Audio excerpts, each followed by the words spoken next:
Hello दोस्तों, नमस्कार। संगीत के इस नए सेशन में आपका बहुत बहुत स्वागत है। और दोस्तों, आज का सेशन जो रहने वाला है संगीत के एग्ज़ाम्स के दृष्टिकोण से काफ़ी इम्पॉर्टेंट रहने वाला है। क्योंकि दोस्तों इम्पॉर्टेंट इसलिए हम कह रहे हैं क्योंकि आज का सेशन में प्रश्न ही कुछ ऐसे हैं, ठीक है? इसलिए आपको जो है तैयार कर लेना है पूरे प्रश्नों को अच्छे से।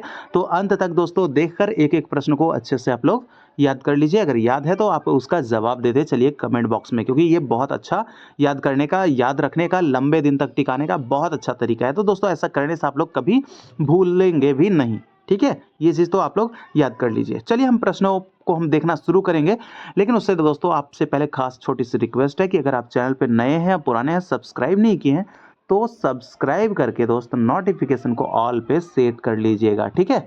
ताकि आने वाला जो भी सेशन होगा ना, वो आप लोगों के लिए पहुँचता रहे। आप लोग देखिए क्या बोल रहे थे? आप लोग बोल रहे थे कि जीके और जीएस चाहिए, ठीक है? जीके और जीएस तो दोस्तों एक सेशन मैं इम्पोर्टेंट सेशन बना चुका हूँ, ठीक है? जीके और जीएस का जो है इम्पोर्टेंट सेशन बना चुका हूँ, यानी कि भारतीय राष्ट्रीय आंदोलन। वो वहाँ से प्रश्न दोस्तों बहुत ज़्यादा जो है प्रश्न आपके कम से कम 2 से 3 से 4 नंबर तो बिल्कुल श्योर ही मान लीजिए, 3 से 4 नंबर वहीं से आपके पूछे जाएँगे भारतीय राष्ट्रीय आंदोलन से। अगर आप उसको नहीं देखे हैं तो मैं उसका लिंक डिस्क्रिप्शन बॉक्स में दे दूंगा। आप उस सेशन को पूरा देख लीजिएगा।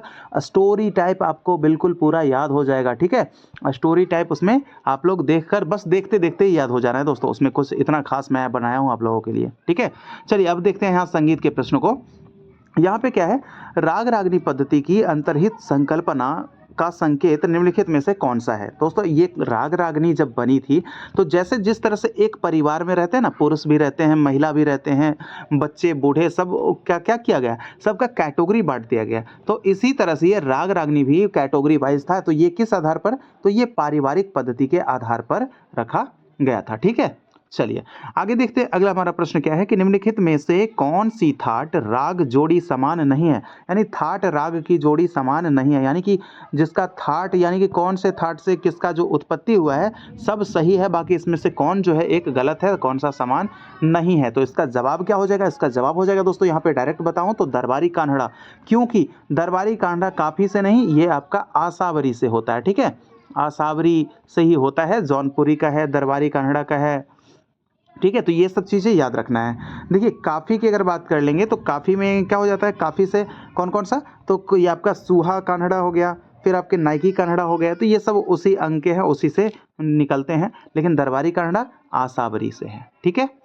आगे देखिए अगला प्रश्न हमारा क्या है कि भारत के षड्ज ग्राम में कौन सा स्वर संवाद प्राप्त नहीं होता है? देखिए हम बात कर लेंगे दोस्तों सा प की तो ये बिल्कुल होता है, हम बात कर लेंगे गा नी की तो बिल्कुल होता है, लेकिन रे प इसका जवाब होगा सही जवाब। क्यों?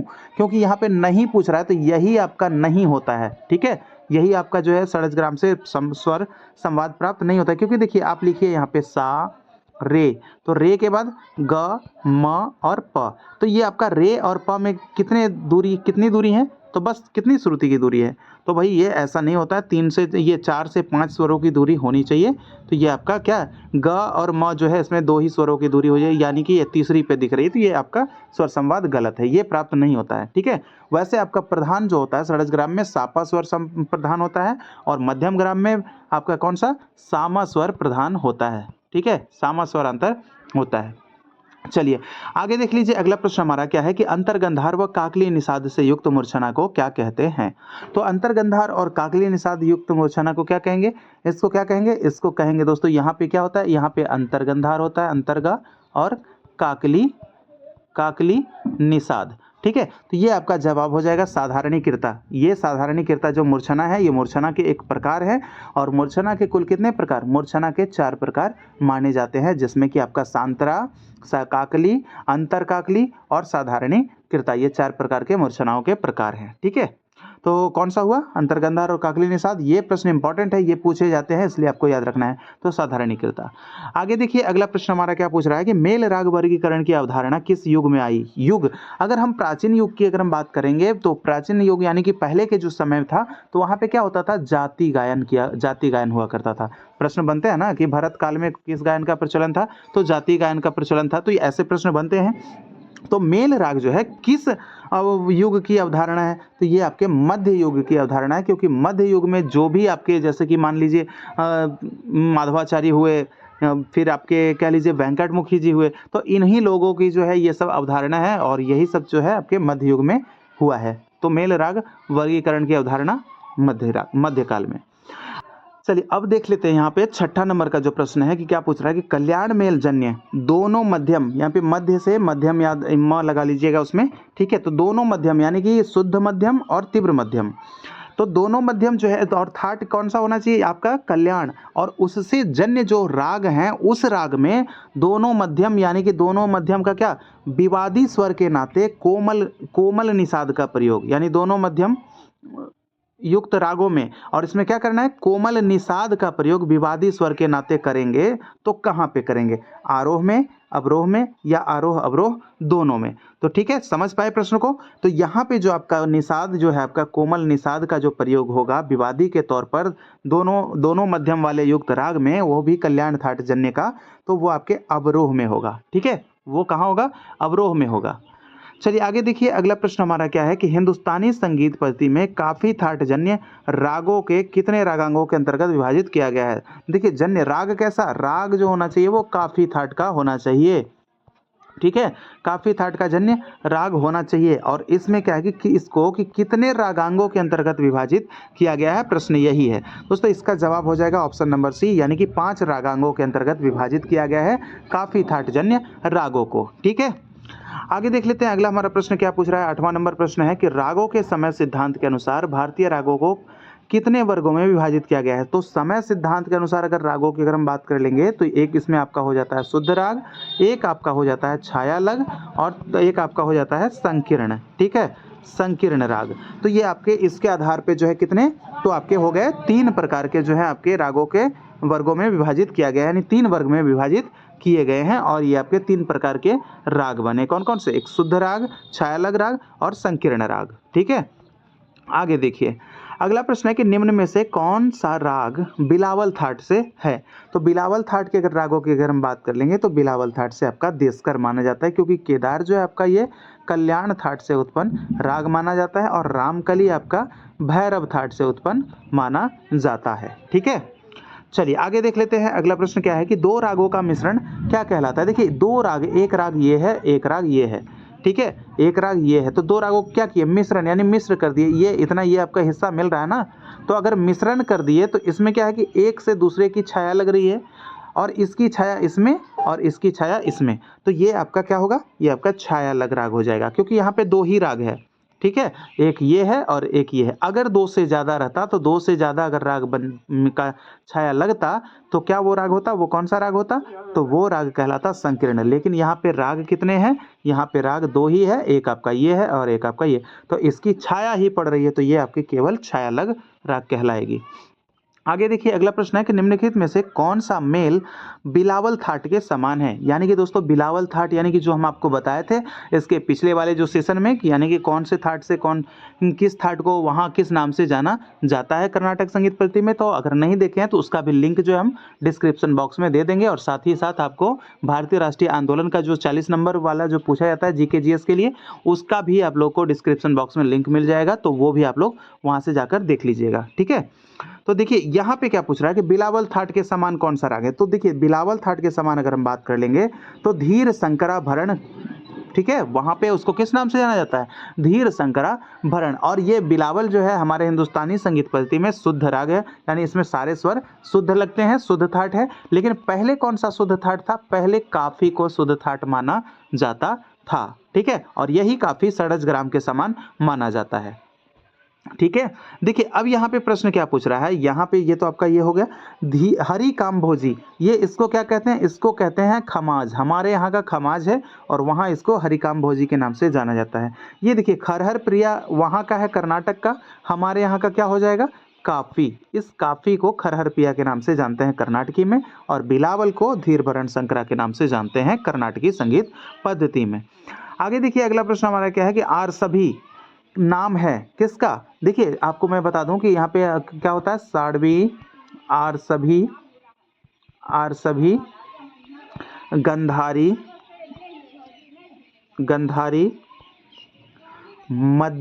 मध्यमा, ठीक है, पंचमी, साड़वी, आरसभी, गांधारी, आपका फिर हो जाता है धैवती और नैसादी। नैसादी ये क्या है? ये आपके शुद्ध जातियों के नाम है। यानी कि भरत के द्वारा जो 18 जातियों बताया गया था, भरत ने 18 जातियां बताया था, जिसमें कि आपके 7 शुद्ध और 11 जो आपका कौन सा 11 विकृत बताए गए थे। तो ये जो 7 आप देख रहे हैं यही आपका साड़वी, आरसभी, गांधारी, मध्यमा, पंचमी, धैवती, नैसादी ये क्या है? ये आपके शुद्ध जातियों के नाम है। तो यहाँ पे क्या प्रश्न है? आरसभी क्या है? तो शुद्ध जाति के नाम है, तो भाई जाति है। ठीक है, जाति पूछ रहा है केवल। यहाँ पे अगर लेता शुद्ध जाति, अशुद्ध जाति, तब आपको लगाना था शुद्ध जाति, लेकिन ये तो जाति में ही शामिल आएगा। ठीक है, शुद्ध हो या अशुद्ध तो आपको वहीं पे मिलेगा ना, इसलिए जवाब हो जाएगा इसका ऑप्शन नंबर बी। चलिए आगे देख लेते हैं। अगला हमारा प्रश्न क्या है कि प्राचीन काल में कितने जाति लक्षण उल्लेखित थे? तो जातियों के लक्षण अगर बात करेगा कि प्राचीन काल में कितने जाति के लक्षण, तो 10 जाति के लक्षण बताए गए थे। जैसे कि आप लोग जानते हैं अंश, ग्रह, न्यास, अपन्यास, अल्पत्व, बहुत, ये सब आपको पता ही होगा। तो ये इसमें आपके अगर सारंगदेव के द्वारा अगर पूछा जाएगा कि सारंगदेव ने जाति के कितने लक्षण बताए, तब आपको बताना है 13। ठीक है, 13 किनके द्वारा है? सारंगदेव जी के द्वारा आपका कितना 13 बताया गया है, लेकिन भारत ने 10 ही बताए हैं। अगर आपसे प्रश्न बनेगा कि जाति के कितने लक्षण हैं, तो आपको भी 10 बताना है। अगर पूछेगा कि सारंगदेव के अनुसार जाति के कितने लक्षण हैं, तब आपको 13 बताना है। ठीक है, क्लियर। आगे बढ़ते हैं। अगला प्रश्न हमारा है 14 नंबर का कि चतुरंग के अंतिम चरण में क्या होते हैं? देखिए सबसे पहले नाम जानते हैं चतुरंग। तो चतुरंग जैसा कि चतुर मीन्स 4, तो चतुरंग के कितने अंग? 4 अंग होते हैं। जरा आप लोग कमेंट कीजिएगा कौन कौन सा अंग होता है, फटाफट आप लोग कमेंट कीजिए, क्योंकि पहला सवाल आपसे इस सेशन का। देखते हैं कितने लोग इस बात का जवाब देते हैं। बहुत सारे ऐसे लोग हैं जो मेहनत कर रहे हैं निरंतर, उनका जवाब मुझे उम्मीद है जरूर आएगा, लेकिन मैं सबसे कहना चाहता हूं कि सब लोग भाई आप लोग जवाब दिया कीजिए। ठीक है, आप लोग देख कर ही किसी का नोट कर दिया कीजिए, लेकिन कर दिया कीजिए, क्योंकि इस दृष्टिकोण से आपका बहुत ज़्यादा फायदा होगा दोस्तों, बहुत ज़्यादा। ठीक है, तो यहाँ पे क्या है, चतुरंग में कितने अंग? चतुरंग में 4 अंग होते हैं। तो पूछ रहा है इसका अंतिम चरण क्या है? तो अंतिम चरण होता है आपके मृदंग के बोल। अंतिम चरण में शामिल होते हैं मृदंग के बोल। ठीक है, और त्रिवट में 3 अंग, ये भी याद रखिएगा। अगला प्रश्न हमारा क्या है कि संकीर्ण का संबंध किससे है? संकीर्ण क्या होता है भाई? क्या हम बताया आपको कि शुद्ध राग, छायालग और संकीर्ण। शुद्ध, छायालग और संकीर्ण क्या बताए? तो क्या है वो? तो राग वर्गीकरण है। वर्गीकरण किया गया था ना। ठीक है, कितने में? 3 में बांटे थे, 3 वर्गों में। तो वही चीज़ यहाँ पे पूछा जा रहा था। यहाँ पे पूछता अगर प्रश्न कि छायालग का संबंध किससे है, तो भी आपका हो जाता राग वर्गीकरण से। और शुद्ध का संबंध किससे है? शुद्ध तो बहुत कुछ ऐसे आता है, शुद्धा वगैरह, लेकिन शुद्ध आपको ऑप्शन के हिसाब से अगर रहता तो काम करना होता राग वर्गीकरण पे ही। ठीक है, आगे देखिए अगला प्रश्न है कि इनमें से कौन सायकालीन संधि प्रकाश राग है? तो सायकालीन संधि प्रकाश राग जो कि आपके दोस्तों शाम के टाइम में 4 बजे से लेकर 7 बजे तक के जो राग गाए जाते हैं, जो जिनका गायन समय होता है, उसको सायकालीन संधि प्रकाश राग कहते हैं। तो इनमें से कौन सा राग जो है वो हमें दिख रहा है सायकालीन? तो इसका जवाब हो जाएगा पूर्वी। ठीक है, पूर्वी दोस्तों, पूर्वी में क्या होता है? कौन सा पूर्वी जो आपका है ये क्या है? कौन सा राग है? पूर्वी थाट जन्य राग है। और पूर्वी थाट में क्या होता है कि पूर्वी थाट में रे कोमल, म तीव्र और ध कोमल प्रयोग होता है। ठीक है, पूर्वी में। देखिए इसके हिसाब से देखिए मियाँ मल्हार की अगर हम देखेंगे गायन समय, तो मियाँ मल्हार कब होता है? मध्य रात्रि में।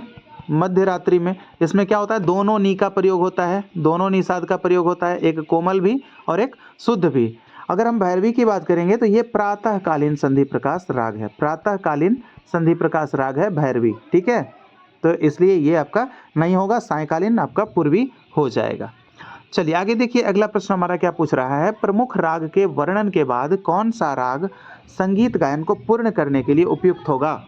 देखिए प्रमुख राग के वर्णन के बाद, यानी कि जो जो राग है उसके अगर हम वर्णन कर लेते हैं, तो उसके बाद कौन सा राग जो है संगीत गायन को पूर्ण करने के लिए उपयुक्त माना जाता है? इसका जवाब हो जाएगा ऑप्शन नंबर सी, यानी कि ये आपका भैरवी ही है जो संगीत गायन को पूर्ण करने के लिए उपयुक्त होता है। ठीक है, चलिए आगे देख लेते हैं। अगला हमारा प्रश्न क्या है कि धार्मिक मान्यताओं के अनुसार संगीत की उत्पत्ति वेदों के निर्माता यानी कि किनको? ब्रह्मा माना जाता है, यानी कि ब्रह्मा जी द्वारा की गई, इसलिए इसका जवाब हो जाएगा निर्माता ब्रह्मा। ठीक है, 18 नंबर का जो जवाब हो जाएगा हमारा ब्रह्मा हो जाएगा। चलिए अब देख लेते हैं यहाँ पे 19 नंबर का जो प्रश्न है हमारा क्या पूछ रहा है कि प्रचलित किंवदंती के अनुसार किस पक्षी की चोंच, ठीक है, किस पक्षी की चोंच के 7 छिद्र से 7 प्रकार की ध्वनियां निकलने से 7 स्वर की उत्पत्ति हुई है? तो कौन सा पक्षी है जिसके चोंच में बताया जाता है कि 7 छिद्र है और इसी 7 छिद्र से 7 प्रकार की ध्वनि निकली और वही 7 स्वर बन गए? तो आपको बताना है कौन सा पक्षी है, तो इसका नाम क्या होगा? तो इसका नाम पूछा जाता है, ये आपका फाइनिक्स है, ठीक है, फाइनिक्स बताया जाता है। देखिए बहुत सारे मत हैं संगीत उत्पत्ति के, तो भाई कोई धार्मिक दृष्टिकोण मानते हैं, तो कोई बहुत सारे जो है मत हैं इसके अनुसार जो ये बताया जाता है, कोई पशु पक्षी से मानते हैं, तो वही था इसमें, ठीक है। चलिए आगे देख लेते हैं कि फ्रांस में पक्षी को क्या कहते थे। फ्रांस में पक्षी को क्या कहा जाता था? तो इनको कहते थे अतिसजन, ठीक है, अतिसजन, अतिसजन कहा जाता था पंछी को, कहाँ? फ्रांस में। और फ्रांस के ही वैज्ञानिक थे आपके चीव, आपको याद है ना चीव पद्धति, वही। देखिए यहाँ पे प्रश्न है अगला 21 नंबर की, विश्व का संगीत पुस्तक के लेखक कौन है? तो विश्व के संगीत अगर पुस्तक के लेखक की अगर हम बात कर ले तो यहाँ पे जवाब हो जाएगा हमारा ओलासिनिज्म, ठीक है, ओलासिनिज्म जो है इनको माना जाता है विश्व का संगीत पुस्तक के लेखक, ठीक है। चलिए आगे देख लेते हैं, अगला प्रश्न हमारा 22 नंबर कि संगीत के जन्म का मुख्य आधार किसे माना जाता है? तो संगीत के जन्म का मुख्य आधार जो माना जाता है वो किसको माना जाता है? वो माना जाता है आपके ओम को, ठीक है। यानी माना जाता है कि संगीत की उत्पत्ति जो है ओम स्वर से ही हुई है, यानी इसमें क्या होता है अ, उ और म, ओम, ठीक है। चलिए आगे देख लेते हैं, नंबर 23 नंबर प्रश्न है हमारा कि संगीत के 7 स्वर विभिन्न पशु पक्षियों की ध्वनि की देन है, यह कथन किसका है? तो किसका कथन है, किसने कहा था कि संगीत में 7 विभिन्न पशु पक्षियों के ध्वनियों की देन है, यह कथन किसका है? तो इसका जवाब क्या हो जाएगा? ये कहने वाले कौन थे? ये कहने वाले जो हैं आपके, ये आपके पंडित दामोदर जी हैं, ठीक है। इसका जवाब हो जाएगा ऑप्शन नंबर बी, पंडित दामोदर। आगे देखिए अगला प्रश्न क्या पूछ रहा है यहाँ पे कि संगीत की उत्पत्ति सर्वप्रथम किस से मानी गई है? तो अगर उत्पत्ति अगर पूछा जाए तो ये सबसे पहले अगर उत्पत्ति, तो जैसा कि आप लोग उत्पत्ति पढ़े होंगे, उत्पत्ति के बारे में आप लोग को हम बताए थे, तो इसमें क्या बताया था कि आपके पास ये जो ये ब्रह्मा, ब्रह्मा से सरस्वती, सरस्वती से नारद, किन्नर, गंधर्व, उसके पास बाद होकर हम लोगों तक क्या हुआ कि संगीत का प्रचार हुआ। तो ये संगीत की उत्पत्ति सर्वप्रथम तो माना जाता है ये किससे? ब्रह्मा से ही माना जाता है, ठीक है। चलिए आगे देख लेते हैं, 25 नंबर का प्रश्न है कि ब्रह्मा ने भरत को संगीत की शिक्षा दी, यानी कि ब्रह्मा ने भरत को संगीत की शिक्षा दी, यह कथन किसका है? यह कथन किस विद्वान का है? किसने कहा था कि ब्रह्मा ने ही भरत को संगीत की शिक्षा दी थी? ऐसा कहने वाले कौन थे? तो ये कहने वाले थे कौन थे? आपके पंडित अहोबल। अहोबल ने ही कहा था कि ब्रह्मा जी ने स्वयं भरत को संगीत की शिक्षा दी थी, ठीक है। चलिए आगे देखिए, अगला प्रश्न है 26 नंबर का कि ओम, ओम शब्द के अंतर्गत म, इसमें जैसा कि आपको बताया ना कि ओ, अ, उ और म, ये 3 शब्द मिलकर बने हैं। तो म जो है आपका, ये वाला म, ये किसका प्रतीक है? किसका? जन्म का, कर्म का, या फिर विलय शक्ति का? इसका जो जवाब हो जाएगा ऑप्शन नंबर सी हो जाएगा, यानी कि ओम के अंतर्गत म जो है ये विलय शक्ति, यानी कि म जो है आपका कौन सा? विलय शक्ति का प्रतीक माना जाता है। आगे देखिए अगला प्रश्न हमारा क्या है कि ओम वेदों का क्या है? ओम वेदों का क्या है? खाली स्थान भरना है, तो ओम वेदों का बीज मंत्र है, ठीक है। ओम क्या है? वेदों का बीज मंत्र है। आगे देखिए अगला प्रश्न हमारा क्या पूछ रहा है कि शब्द और स्वर दोनों की उत्पत्ति किससे मानी गई है? तो शब्द भी और आपके स्वर भी, इन दोनों की उत्पत्ति जो है आपके किससे? ओम से मानी गई है, यानी कि शब्द और स्वर दोनों की उत्पत्ति आपके कहाँ से? ओम से मानी गई है, ऐसा कहा जाता है, ठीक है। आगे देखिए अगला प्रश्न है 29 नंबर का कि ऋग्वेद, सामवेद व यजुर्वेद, ठीक है। यजुर्वेद आपका हो गया, क्या हो गया? इसमें आपको मैं बताया था कि इसमें जो आपके जो उदात, अनुदात और स्वरित जो थे नाम यहीं से आया था, ठीक है, यहीं से आया था, पिछले सेशन में मैंने आपको बताया था। तो यहाँ पे प्रश्न है हमारा, क्या पूछ रहा है कि उसमें अ, उ, म में 3 अक्षर मिलकर प्रणव बना, यह कथन किसका है? ये कथन किसका है? तो ये कहने वाले आपके थे मनु, ठीक है। विधि निर्माता मनु को क्या कहा जाता है? मनु को विधि निर्माता के नाम से भी जाना जाता है, विधि निर्माता के नाम से भी जाना जाता है, ठीक है। आगे देखिए अगला प्रश्न हमारा क्या है कि श्रुति स्मृति के अनुसार सही कथन का चयन करें। देखिए सही कथन, ओम ही वेदों का बीज मंत्र है, बिल्कुल सही, अभी मैंने बताया। ओम संगीत के जन्म का मुख्य आधार है, जी हाँ बिल्कुल आधार है। और यह ही प्रणव परमात्मा का अति सुंदर नाम है, जी हाँ बिल्कुल नाम है। इसलिए हमारा जवाब क्या बनेगा, उपयुक्त में से एक से अधिक, ऑप्शन नंबर डी।